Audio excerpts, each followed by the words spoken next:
Our founding fathers were fighting a war against a tyrannical government. And initially they had to use militias to do that with until such time as they were able to really organize and start formulating some form of an actual government. Later they used the colonial army, but they still used militias to conduct guerrilla warfare operations and to wear down the British soldiers. You think of it like this. At Bunker Hill, after it fell to the British Army, George Washington showed up with not with one, but 5 state militias, or somewhere around about 5,000 to 6,000 men, and drove the British Army right out of Boston. So the same thing was designed later to be used. After the Revolutionary War, our country, our founding fathers, and our federal government realized that the importance of having the citizens be ready and willing to fight and defend our country. So what they decided to do was to build something known as civil defense. Have you ever drove through an old community and you see this little sign that says Community Watch? Yeah, that's the form of civil defense.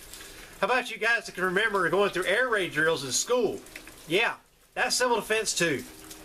Basically, what the federal government was doing all the way up to the late 50s was they were teaching their citizens how to work with military tactics, work together as a team to defend their communities, cities, and counties.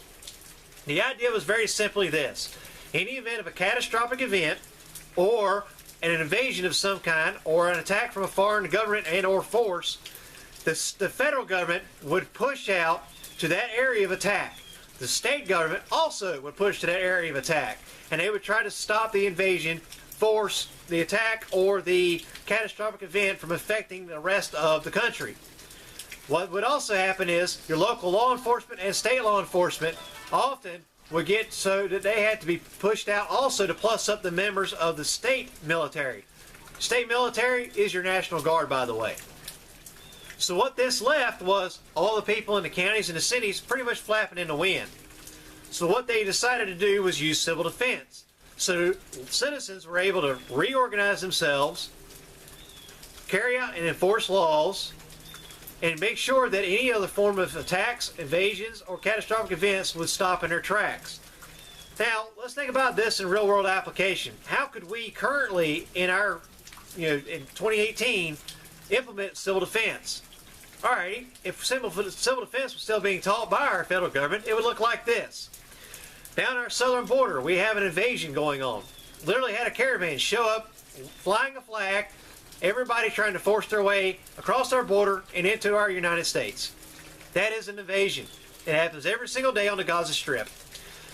Now, that aside, we still have had invasions going on this entire time with coyotes pushing over illegal immigrants and drugs into our country.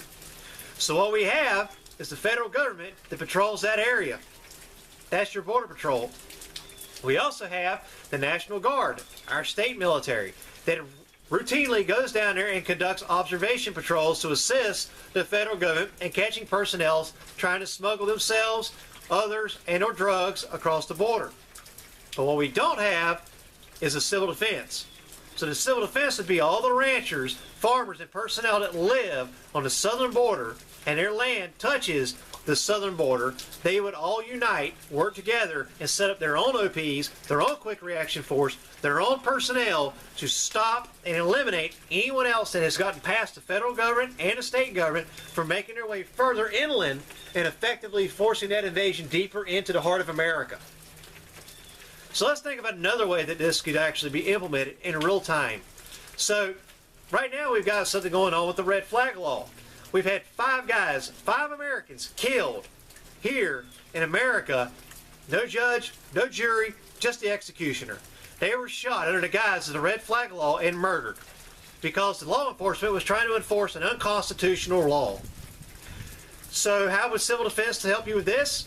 In our civil defense program, you would have the Guardian, who would see the threat coming, initiate the QRF, your quick reaction force, who would then come out using a show of force and gaining a strategic military tactical advantage over the invading force, in this case, the law enforcement trying to enforce an unconstitutional law.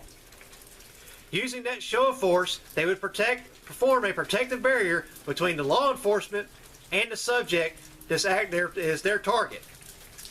This would hopefully end with law enforcement leaving, realizing they're outgunned and outmanned, and save the lives of both parties. This also sends a signal to their local, state, and or local community, city law enforcement and politicians that we will not tolerate unconstitutional laws. Until such time as we have no other choice, we still have to act in a civil manner.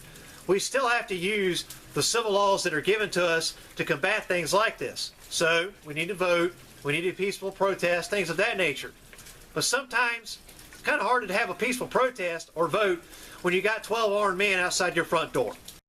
So now that you know what civil defense is and how it should be used and what it is capable of, my only question for you is, what are you waiting on?